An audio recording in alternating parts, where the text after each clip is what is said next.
As an educator, my first question is, what are the right questions? Right? What questions guide us to the most helpful outcomes and bring about the most good? Right? What questions spark connection and joy and action? What questions lead us toward caring, collaborative, empowering, and life-giving choices, relationships, and pathways? The questions we ask will determine the answers we find. And so I believe it's really critical and important that we ask questions steeped in authentic curiosity that allows to investigate into the unknown. And so some of the questions I had the privilege of sitting with this morning with our collective circle of educators is, what are you fighting for? What can you do to intentionally to bring joy into our lives, both individually and collectively? Can we pause and reflect? That's just a solid question. I'm wondering about the impact of this. That's just holding, right? Let's just pause and reflect? That's just such a beautiful question.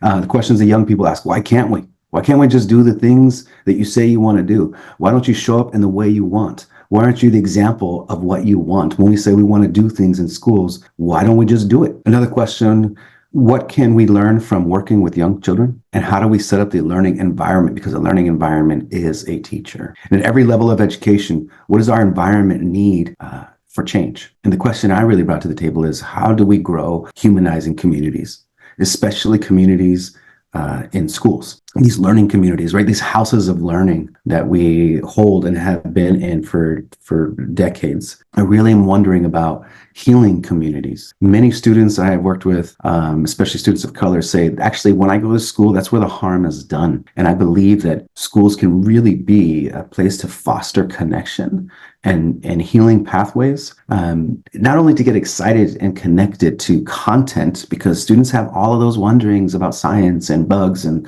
the environment, and biology and physics and math, and all that's very true in the arts, right? And how to create and be expressive and write plays and build sets. That's all the beauty of I think what the skills that we can learn in schools. But I'm also wondering about schools and centering ceremony. How do we create spaces where we just pause and honor in this community of learning, especially for thinking about our own humanity? So how do we humanize this learning experience and invite all the aspects of ourselves, right? Our identities, our languages, our parents, our elders, and invite the space where we can really explore the questions that we hold. So what are the right questions?